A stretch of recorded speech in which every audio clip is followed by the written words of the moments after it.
On this episode of AV Week, we talk the new Microsoft Teams configurator, post-pandemic office design, and Alexa in your hotel room. All this and more on this episode of AV Week. The network for the AV industry. What are you listening to? This is AV. This is AVNation. This is AVNation. This is AV Week, episode 569. We're all legends. Support for AVNation is brought to you by Crestron. Welcome to this episode of AV Week. This is your weekly roundup of all the latest news and stories for the AV industry. I'm your host, Matty Scott for AVNation.tv, and this week I'm pleased to be joined by three of my good friends. First, we have Charmaine Trullet. She is a business development manager at QSC. How you doing, Charmaine? I'm great, Matt. How are you? Great. I was going to attempt the proper Spanish pronunciation, and then I just said no. Oh, you mean the Torvella? That's the one, yeah. That's the one, yeah. Torella's fine. I figured I could butcher it, and yeah, but why? Thank you for being here. Then we have our good friend, Frank Pisano. He is the VP of Sales for the Americas for BrightSign. How you doing, Frank? Good, man. Thanks for having me.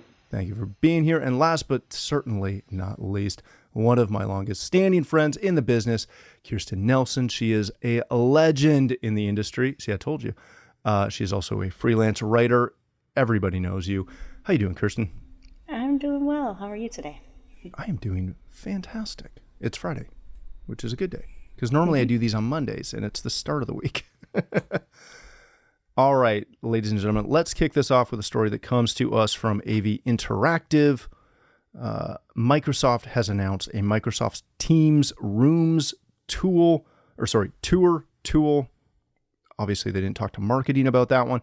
What this is it's an online tool. You can go in and select the room size that you're looking for, and it will show you a selection of equipment that is all certified for Microsoft Teams that fit into those rooms, in those spaces, to hopefully help you get down the road to building out your huddle room or your regular or large conference room. Charmaine, this is not the first time we've seen configurators like this and things that help end users select products, etc.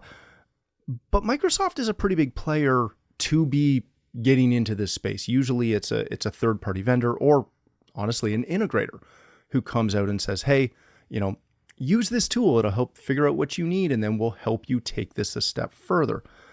Having Microsoft do this themselves, and obviously only including certified Microsoft products, what does that do to the end user when Microsoft is essentially going to give you a shopping list of, for the most part, pretty much everything you need to get that room accomplished? Does it eliminate the need for an integrator for a lot of companies? No, good question.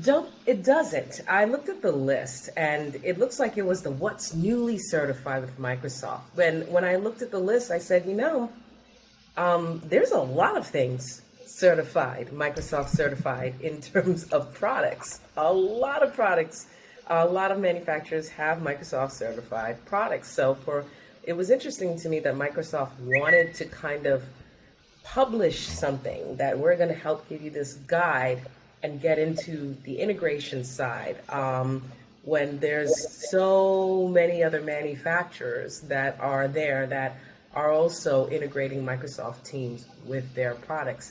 So I think that it's a good suggestion on Microsoft's part, but I don't think you should end user should lean into it too deeply, because Microsoft is a software company in essence, for the most part. Mm-hmm. Yes, they do produce, the Surface Hubs and stuff, but they are not, familiar with all the different pieces in the AV game.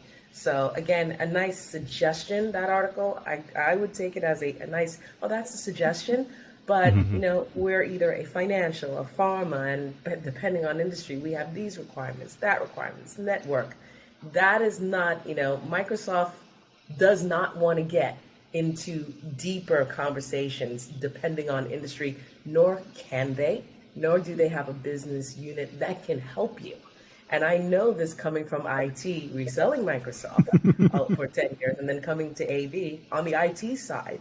When they had Link and Skype for Business, customers needed to integrate that with their hardware, and Microsoft just didn't have the team, the department. They would have to recommend third-party people on the IT side to do it. So it's the same situation from my standpoint. You're still going to need that third-party integrator to help you. And you should always, make sure you have one, to go deeper into what you need to do for your organization. Yeah, that's a really good point. Frank, from the manufacturing side, the concern I get every time I see a configurator by anybody is there's obviously, there's a reason companies get their products certified. There's a reason why sometimes products that work really well in that solution aren't certified. And typically, even as integrators like myself, we don't know why one product is certified and one is not. I typically allude it to, somebody paid for that certification, but notwithstanding, what does this do to manufacturers that aren't in that certification program, or they have products that aren't in the certified list, but work really, really well? Does this downgrade them at all?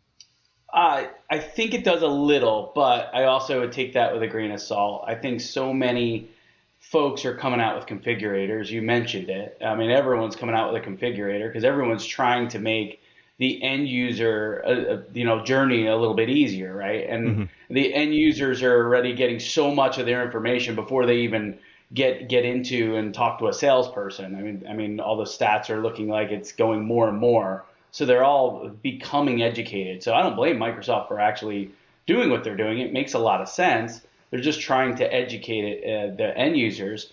But Matt, to your point, I mean, if you're not on that list, you probably are, drawing a little bit behind. I don't think it's mission critical, but it is something that Microsoft probably wants folks to get certified and get up to speed. I actually just think it's a tool that they're trying to get in front of end users to make them more educated and make their decision towards Microsoft Teams rooms instead of Zoom. I mean, I will tell you that in my daily interactions, so many Teams calls and Zoom calls, and people have choices. And I think Microsoft is doing a really smart thing just to trying to get a leg up.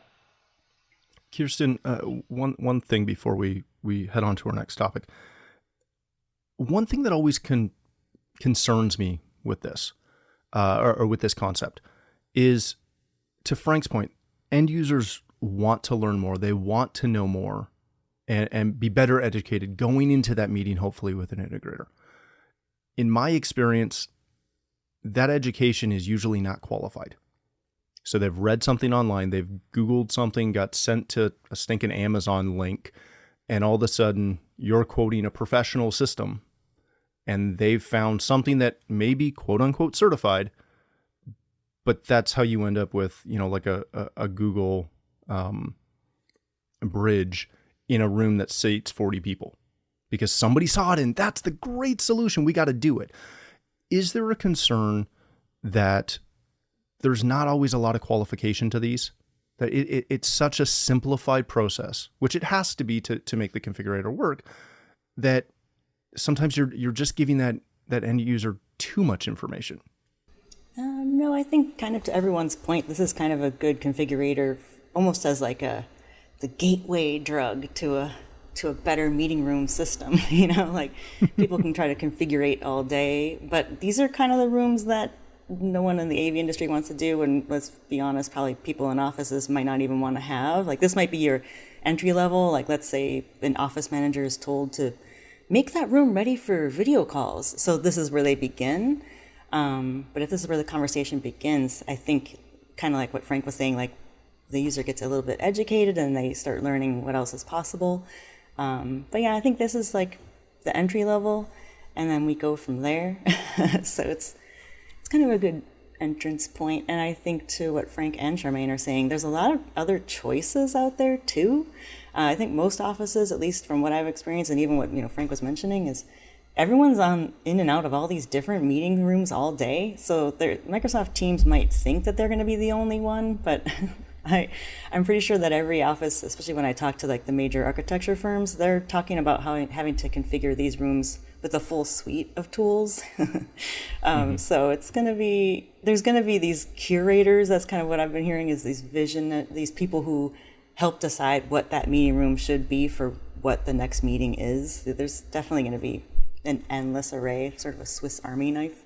So yeah, I think this is just step one for some people, and it just starts the conversation. I love the concept of Microsoft thinking they're the only people in the room, as typical. One thing I wanted to add into, because I agree with you, Kristen, on that, the BYOD. Now clients, they don't want to just have it Microsoft certified. They want everything. Google Meet, Zoom, you name it. So that appliance can't only just be about Microsoft certification, right? So that's another thing that a lot of clients are doing. Yeah, that's a really good point. All right, let's change topics for a moment, talking about offices. This comes to us from Fast Company. Inside the post-pandemic office, more stairs, better acoustics, and wiggle rooms, which I know got everybody excited. This is coming from a survey of architects, designers, and companies by the furniture maker Kai. Found that they're looking for more diverse workspaces, including a whole bunch of different things. So read through the article. It's really good.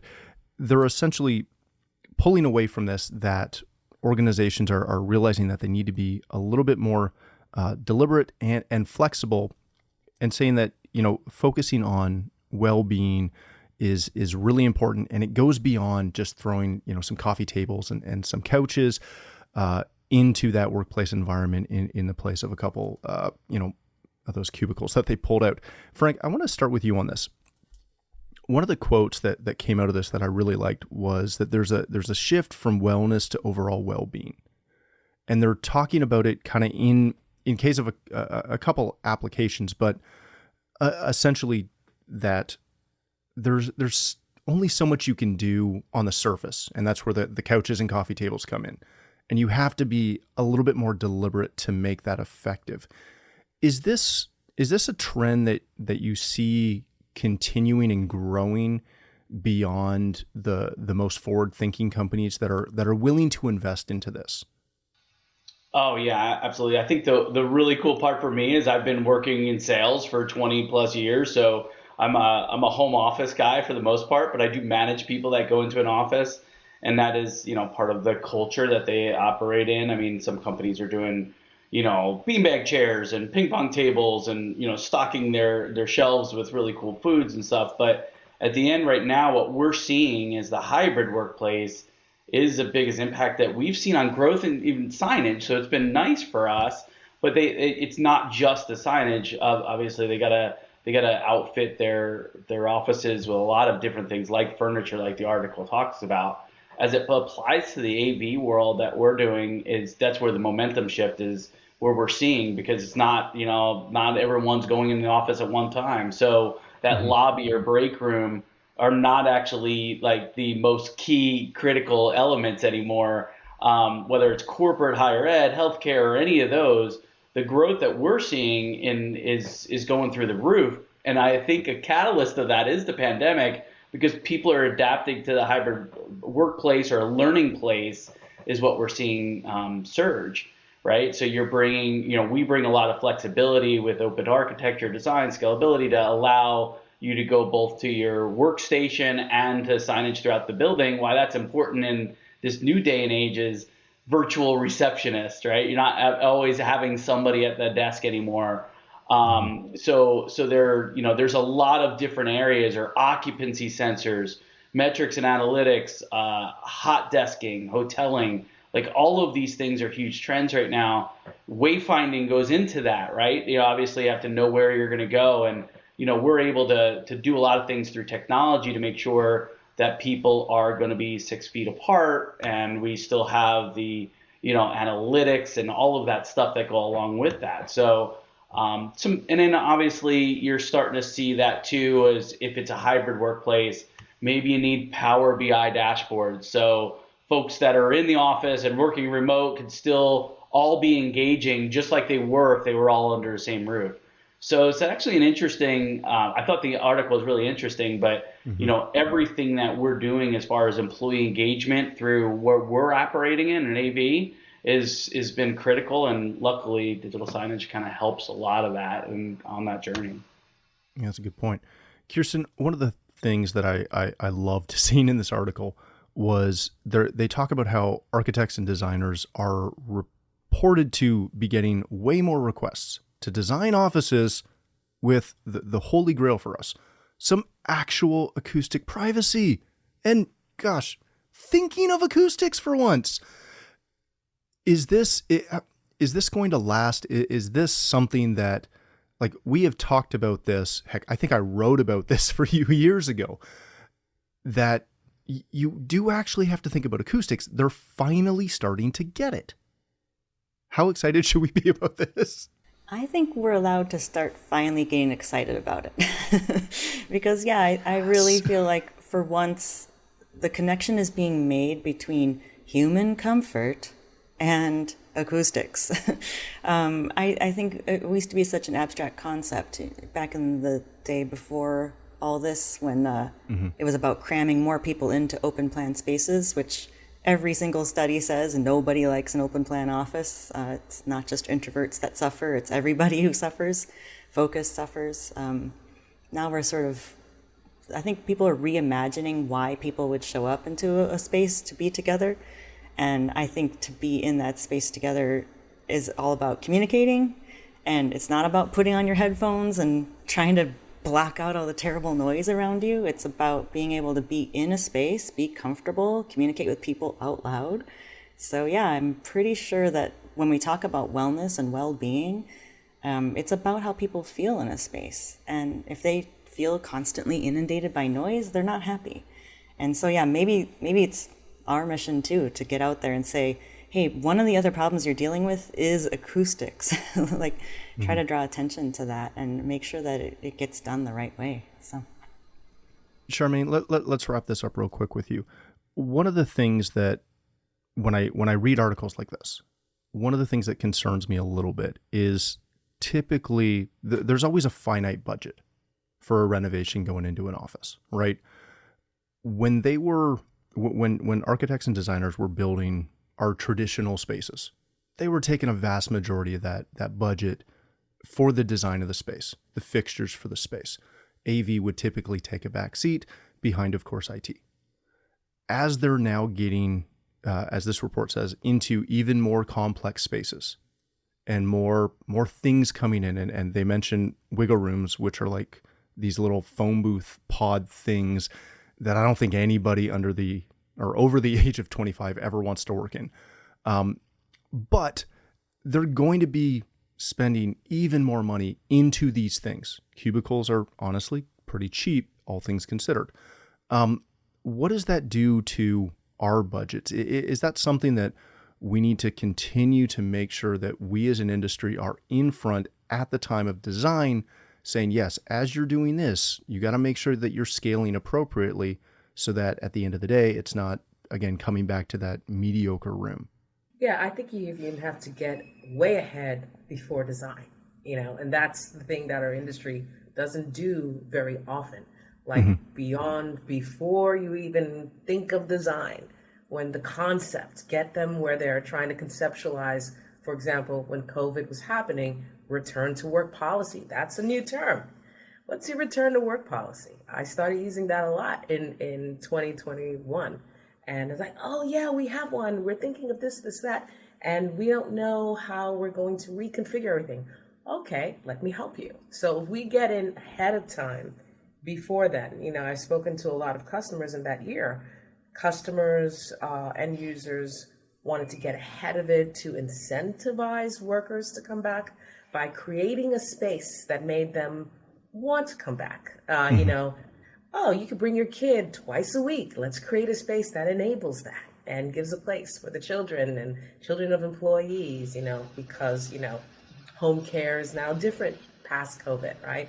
And there's not a lot of home care workers. Most retired or switched to other jobs. We might need to stay home, or let's bring them to work and have a safe space for that. Or someone who's psychologically affected due to what they may have gone through during COVID. They need some siloed space within the building to just, be at peace, to meditate, or to just work in a, solitude, a fortress of solitude of some sort.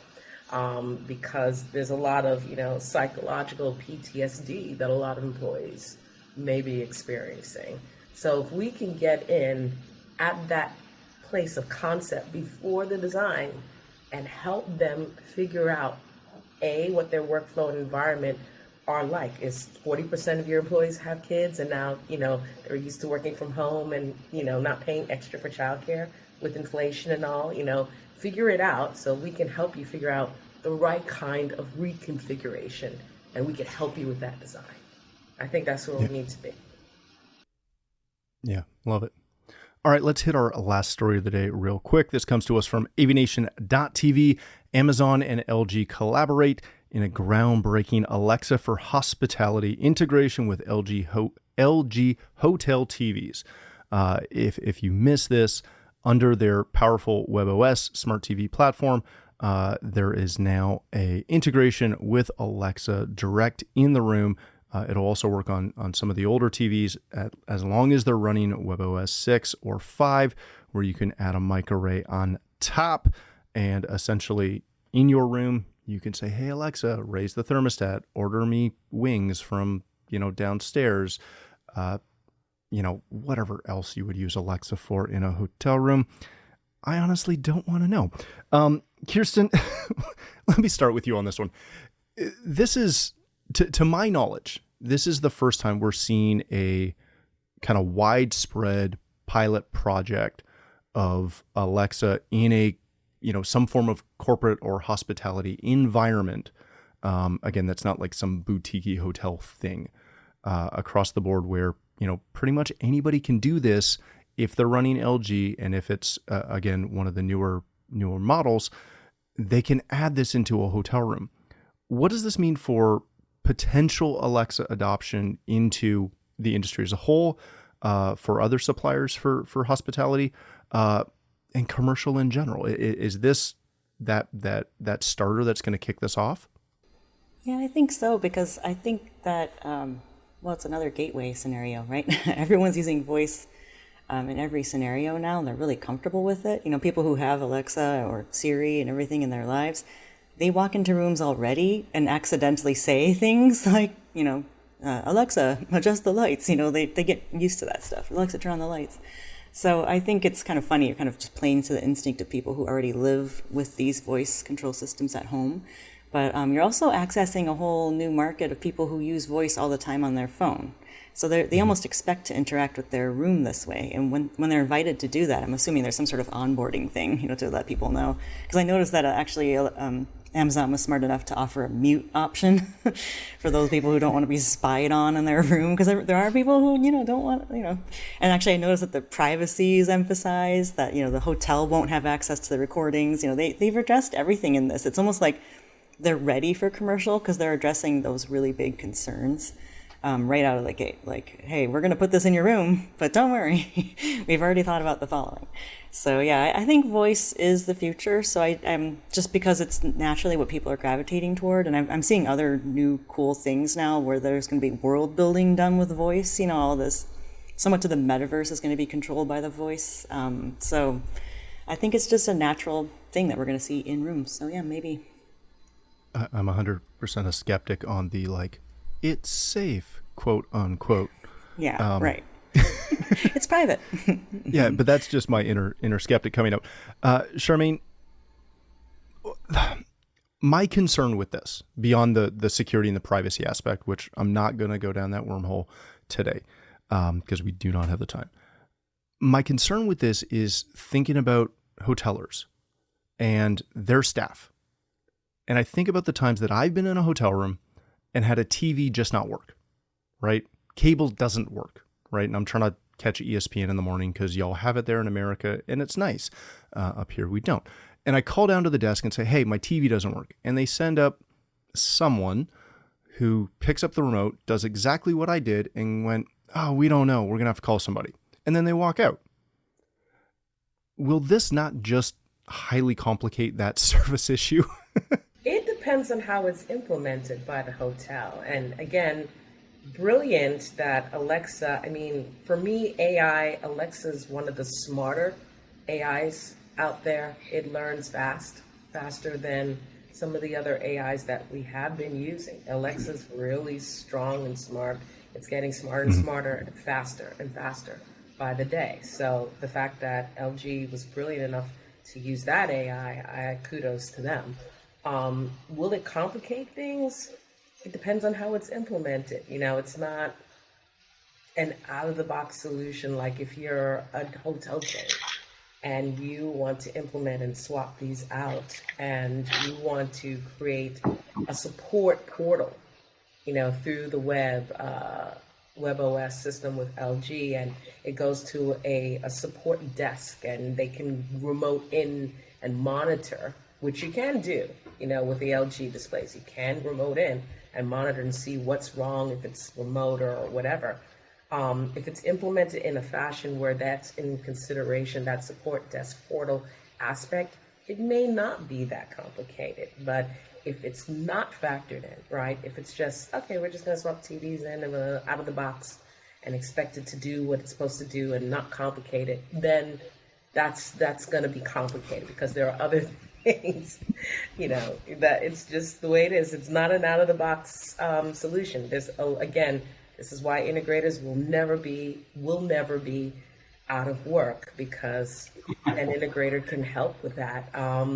Those little gotchas that you don't think about, like you said, customers, Kristen said it before, and, we read things, or Matt, you said it, read things and like, oh yeah, I'll get this and it's going to work, right? Yeah, kind of 75%, except for this instance and that instance.